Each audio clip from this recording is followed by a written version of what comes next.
تعمیرات اور پلاٹس کی خرید و فروخت پر ٹیکس کم کر دیا گیا۔ جائیداد کی خریداری پر ود ہولڈنگ ٹیکس کی شرح میں بھی کمی کا فیصلہ کیا گیا ہے۔ ود ہولڈنگ ٹیکس 4% سے کم کر کے 2.5% کر دیا گیا۔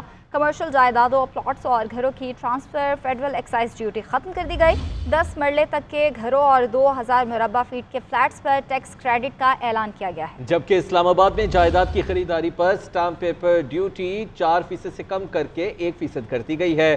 وزیر خزانہ محمد اورنگزیب نے بجٹ تقریر میں کہا ہے کہ کم آمدنی والے طبقے کو گھر خریدنے یا تعمیر کے لیے سستے قرضے ملیں گے۔ منصوبے کی تفصیلات کا اعلان جلد ہی اسٹیٹ بینک آف پاکستان کی جانب سے ہوگا۔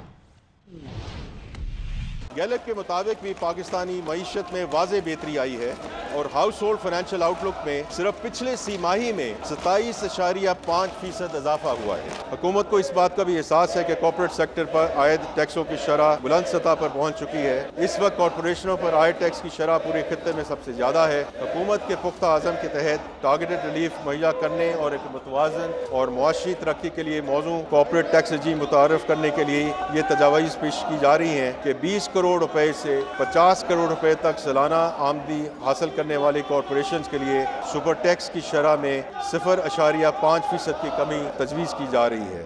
پاکستان کی معیشت میں تعمیرات کے شعبوں کا بہت اہم حصہ ہے۔ ہمارے بڑے پیمانے کی صنعتی پیداوار جو لارج اسکیل مینوفیکچرنگ کے شعبے پر منحصر ہے، تاہم بھاری ٹیکسوں کی وجہ سے اس شعبے کی اقتصادی سرگرمیوں پر منفی اثرات مرتب ہوتے ہیں۔ اس لیے جائیداد کی خریداری پر ود ہولڈنگ ٹیکس کی شرح 4% سے کم کر کے 2.5% کرنے کی تجویز